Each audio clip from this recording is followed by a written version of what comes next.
ธิดาลาวสุดยอดหลายสมแล้วที่เป็นคุณละสตรีแห่งเมืองล้านสร้าง จะไปตกอยู่ดินแดนใดก็นุ่งผ้าสิ้นแล้วก็เบียงแพเข้าวัดเข้าวา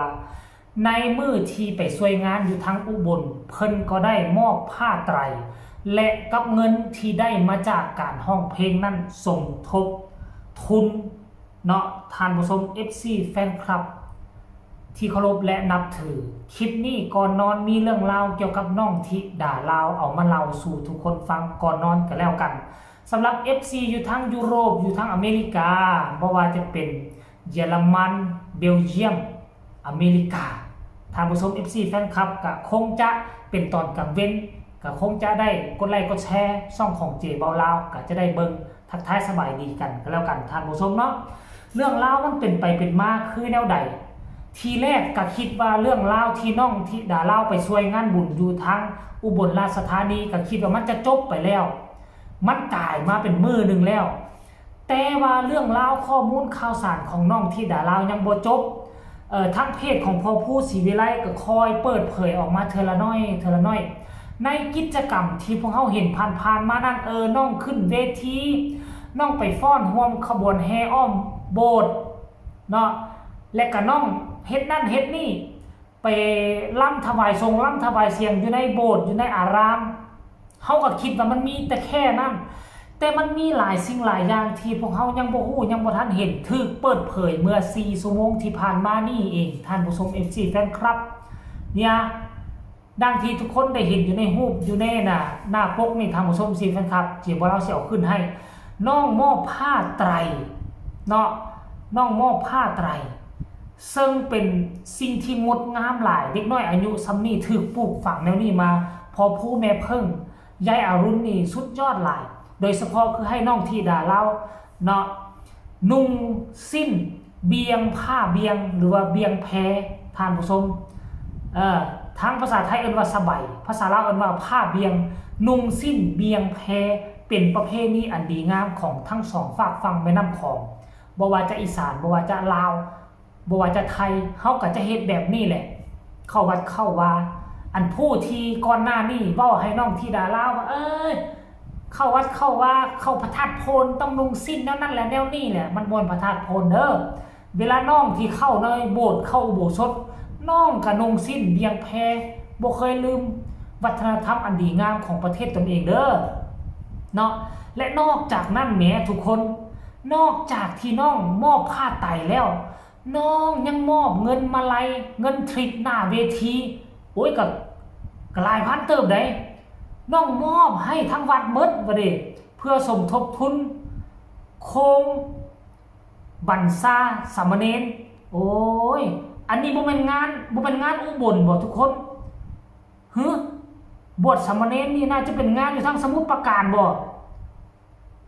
โอ้น่าจะเป็นสมุทรปราการท่านผู้ชมเลยขออภัยตอนเบื้องต้นนั่นน่ะท่านผู้ชม FC แฟนคลับโอ้ยถึงแม้ว่าเอารูปมาลงทราบอย่างน้อยๆก็ได้ให้ฮู้ถึงการเคลื่อนไหวของน้องธิดาลาวเห็นบ่หลังจากที่น้องมอบผ้าไตรมอบเงินมาไล่สมทบเนาะในการอุปสมบทสามเณร60รูปเนาะแล้วทั้งวัดเพิ่นเนาะทั้งผู้จัดงานก็มอบกระเช้าตัวนี้แหละกระตาตัวนี้แหละที่น้องธิดาลาวนำเอามาเก็บเอาเงินเอาคำอยู่ทั้งอุบลตอนขึ้นเวทีท่านผู้ชม FC แฟนคลับโอ้ยสุดยอดเบิ่งแม่น้องนุ่งผ้าสิ้นฮับเอากระเช้านี่น่ะเป็นคุณลสตรีอายุ11ปีเท่านั้นหน้าทางดั่งคมสายตาแหลมคมโอ้โหเบิ่งและสะอ่อนเบิ่งแล้วอ่อนซ้อนนำเด้ท่านผู้ชมสมพ่อดอกพอผู้แม่เพิ่งจึงฮักจึงหอมจนไปขอเอาว่าเป็นลูกบุญธรรมการแลนเอกสารมันจะยุ่งยากขนาดใดถึงขั้นจะได้ง่ายไปใช้ชีวิตอยู่ในลาวพ่อแม่ก็ยอมเพราะว่าฮักลูกคนนี้หลายคงจะมองเห็นอนาคตการไกลของลูกสาวคนนี้แล้วละถ้าสนับสนุนลูกเต้าเหล่ากาให้มีซื้อมีเสียงเนาะอนาคตพ่อแม่ก็จะอยู่สนุกสุขสบายลูกก็คงจะหาเงินหาคำมาเลี้ยงพ่อเลี้ยงแม่ท่านผู้ชม FC แฟนคลับเดี๋ยวไปเบิ่งดูหลังจากเห็นภาพแล้วนี่รุดออกมาล่ะหลายคนคิดแนวใด อนุโมทนาสาธุค่ะขอให้น้องธิดาลาวเจริญหุ่งเฮืองว่าซั่นเด้ประสบแต่ความสำเร็จโด่งดังวังดังดังใจหวังปังๆแฟนๆหลายๆเด้อค่ะ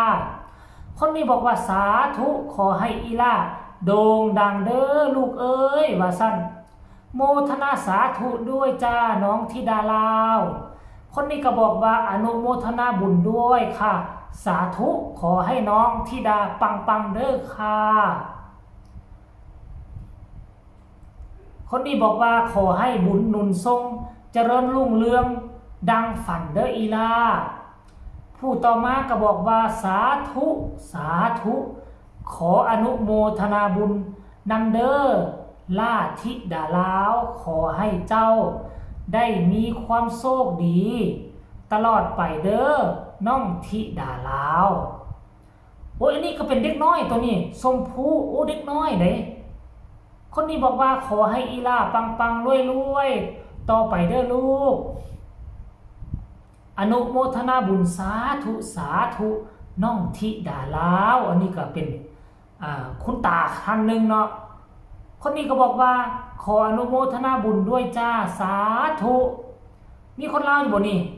ซื่นส้มจ้าพอแม่พึ่งว่าซั่น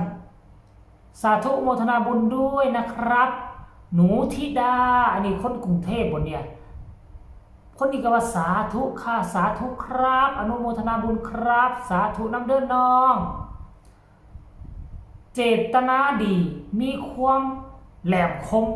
พระสมใจบุญย่อมได้รับการค้ำจุนด้วยสิ่งดีงามโอ้สุดยอดผู้นี้เว้าเป็นคำคล้องจองกันอีหลีเบิ่งเอาคำแบบนี้มาอีกจักคนนึงดูมีบ่เนาะทุกคนอนุโมทนาบุญกับบ้านศรีวิไลด้วยครับสาธุสาธุครับ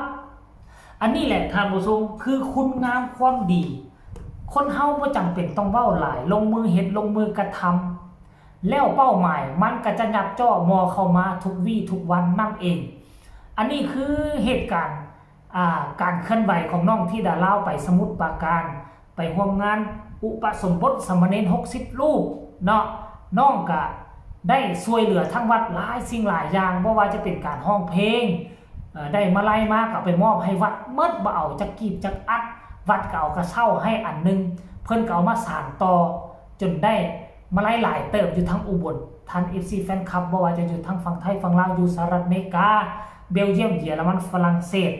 ก็ขอนำเสนอเอาไว้เพียงส่ำนี้ก็แล้วกันฝากทุกคนกดไลค์กดแชร์กดติดตามเอาไว้ให้แน่เพื่อจะบ่พลาดในคลิปต่อไปที่สำคัญจะกดข้ามโฆษณาพบกันใหม่ในคลิปหน้าสำหรับคลิปนี้นอนหลับฝันดีสบายดี